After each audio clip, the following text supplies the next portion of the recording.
Cristiano Ronaldo has finally announced the date of his retirement and revealed the club that will be his last in his career. Bayern's transfer campaign. Neymar's return to Barcelona. A magical debut for Dani Olmo at Barcelona. Fans' wildest dreams have come true.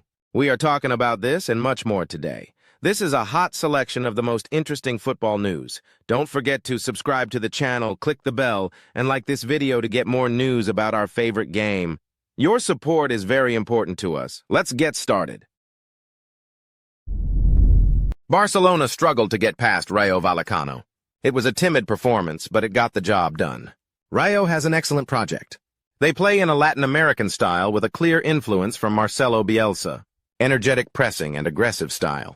They rely on physicality, break down opponents, and do everything to prevent their rivals from focusing on their own football.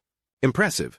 They also made an interesting transfer, signing James Rodriguez, though they didn't manage to register him in time for the match. Plus, they're negotiating with Memphis Depay, a very intriguing team. A mid-table La Liga side that no one expects much from. Rayo can't fully sustain their style yet, they lack endurance. They fought for their shirt and their fans, left everything on the field, and in the first half, they suffocated Barca and deservedly opened the scoring. But in the second half, they ran out of steam. Rayo started to shake and fall apart. A Barcelona goal was just a matter of time.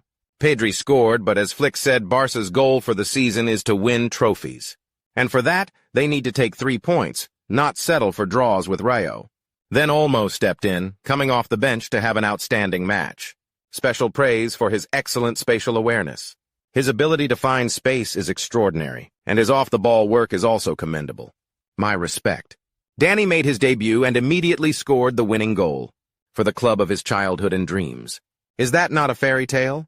Laporta probably already considers himself the best president in the world after such a debut by Olmo. However, the match highlighted the weaknesses of the Blaugrana. They're still struggling to cope with aggressive pressing. They largely got through on class, and physicality, of course, thanks to Flick's training. Bayern has revealed the team's plans for the summer transfer window, specifically for its final days, as it will soon close. We have already said that we are very satisfied with the squad, but now we have 2 injured players. We need to take this into account. In defense, there aren't many options if players get injured. Purchases are not in our plans for now, but the transfer window is still open for 5 more days, said Bayern's sporting director Christoph Freund. Well, the intrigue remains, although we don't think the Munich club will surprise us with any big signings. Maybe we'll see a transfer of some young player, but it's unlikely we should expect any expensive acquisitions.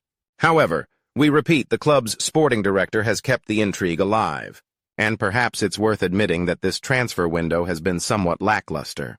Apart from Mbappe's move, which everyone already knew about in advance, we haven't really seen any major deals.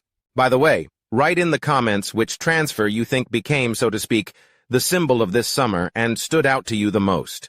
Share your thoughts. It will be very interesting to read them and have a discussion. Cristiano Ronaldo is unlikely to play in the UEFA Champions League again. The Portuguese player stated, "I don't know when I will retire, in 2 or 3 years, but it will probably be with Al Nassr. I am happy in Saudi Arabia." And however, Europe hasn't forgotten about Ronaldo and his exploits in the world's top Champions League. As reported by Sky Sports journalist Kaveh Solhekol, Ronaldo will be awarded a special honor by UEFA as the top scorer in Champions League history. Ronaldo will receive the award personally from Aleksander Ceferin. Meanwhile, Ronaldo continues to score in Saudi Arabia. In the match against Al-Fayha, he not only provided an assist to Talisca, skillfully maneuvering in the box, but he also finally scored a free kick, calmly curling it over the wall with precision. The reaction, speed, and positioning of Al-Fayha's goalkeeper raise questions. He conceded twice from set pieces in the match, and then again from Talisca. It was a real beauty. Ronaldo has now scored in 4 consecutive matches. The Portuguese is leading Al Nassr forward. Unfortunately, it's hard to believe in the team's chances of winning the championship this season. The competition from Al Hilal, who have strengthened with João Cancelo, is just too strong.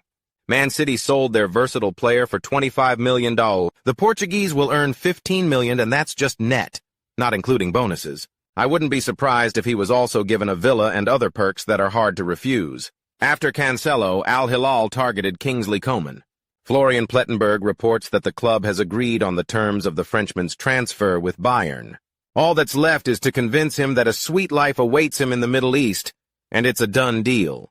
And with such a strong Hilal, Ronaldo might miss out on the title again, so he should think about other feats. Perhaps not on the pitch, but in the boxing ring. Blogger KSI and co-founder of the promotion company Misfits Boxing expressed a desire to organize a boxing match between Cristiano Ronaldo and Zlatan Ibrahimovic. You never know what might happen. It could be something interesting if Ronaldo faced off against Zlatan Ibrahimovic in his first bout. KSI has already organized a boxing debut for Premier League champion Dani Simpson.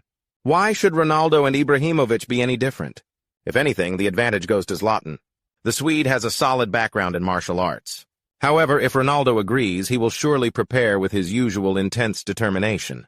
And Ibra might seek advice from his friends, like Conor McGregor, who could give the Portuguese some useful lessons. Some rather spicy information has leaked to the press. Neymar and his agents allegedly offered his services to Barcelona. This summer, as you know, the Blaugrana were looking to strengthen their attack, and Neymar and his associates wanted to take advantage of that, if you can put it that way.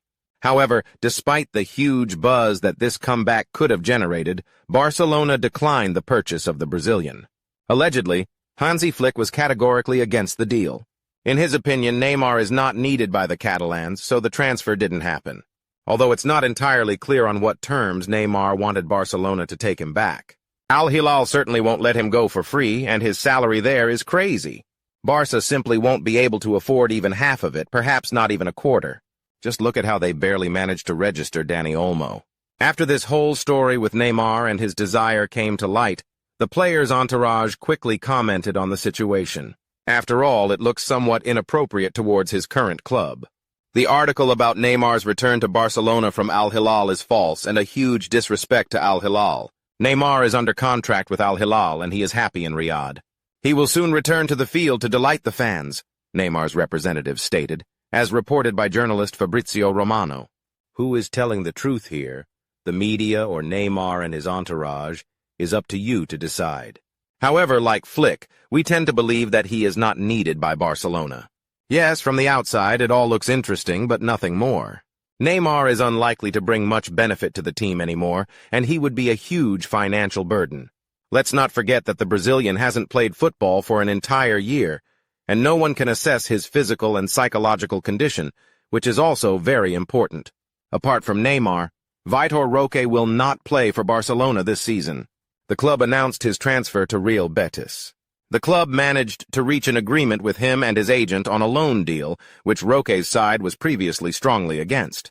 The agreement with the Brazilian will run until 2025. Betis will also cover all the player's salary expenses.